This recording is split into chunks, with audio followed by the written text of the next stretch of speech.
pas actuellement l'organisation de notre traditionnelle cérémonie de vœux et vous m'envoyez désolé.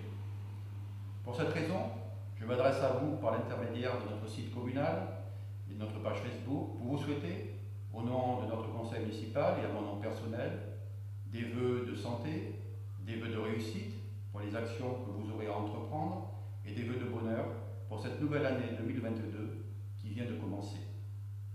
Nous sortons toutes et tous d'une année 2021 qui n'a pas été celle du retour à la normale et vous êtes nombreux à avoir été fortement impactés, que ce soit sur le plan familial, sur le plan professionnel et associatif. Dans notre village,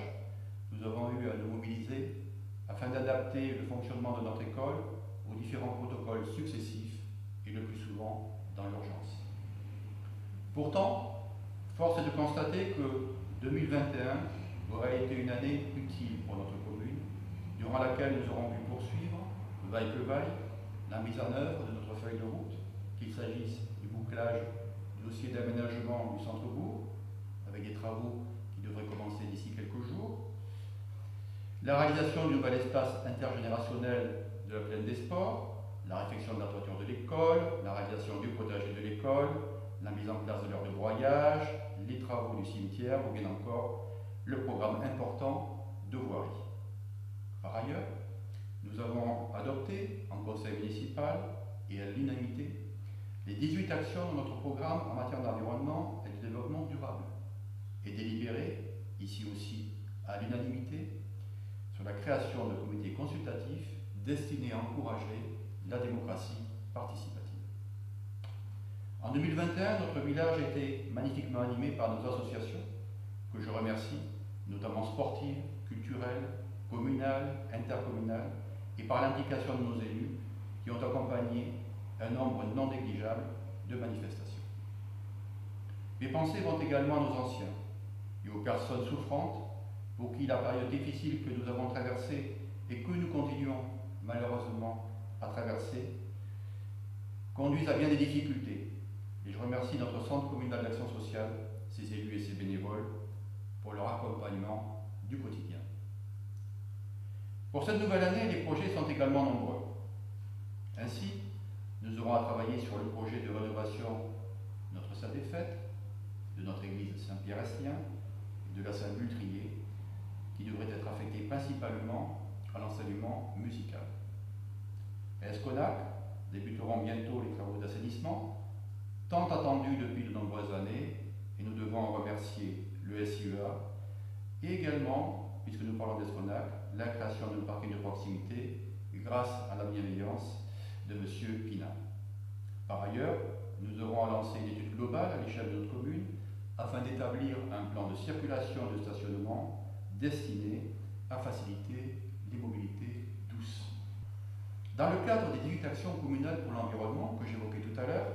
nous procéderons d'ici quelques jours à l'extinction nocturne de l'éclairage public entre 23h et 6h du matin. C'était là un de nos engagements. Plus tard dans l'année, au mois de septembre, notre commune participera à la journée mondiale du nettoyage de notre planète. Toujours dans le cadre de l'environnement, nous aurons à poursuivre la végétalisation du cimetière et créer sur la plaine des sports, dans notre centre-bourg, comme nous étions engagés là aussi, un verger communal. Au mois de juillet prochain, nous aurons le plaisir de retrouver nos amis belges, ainsi que ceux des communes de Steinenbronn, de Paula et de Bersdorf, heureux, à l'occasion des 60 ans de notre jumelage avec Ville-sur-Elle. Enfin, nous procéderons à la modification simplifiée de notre PLU, afin de faciliter la création d'un pôle médical, tout en travaillant sur sa révision, afin d'assurer à notre commune une protection accrue de son environnement, de ses paysages, et permettre le développement d'un urbanisme plus résilient, avec notamment la facilitation du développement des énergies renouvelables. Je ne voudrais pas oublier notre riche programme culturel qui débutera par notre traditionnel festival de théâtre cette année, en association avec nos amis de Combe et de Camblan, par une pièce de Hanok Levin, Les funérailles d'hiver, le 22 janvier prochain,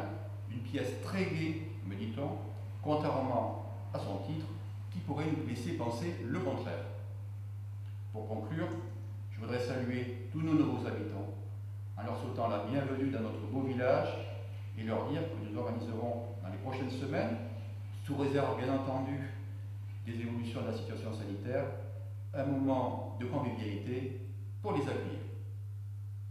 Voici, mesdames et messieurs, ce que je voulais vous dire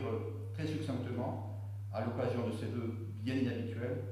en espérant bien entendu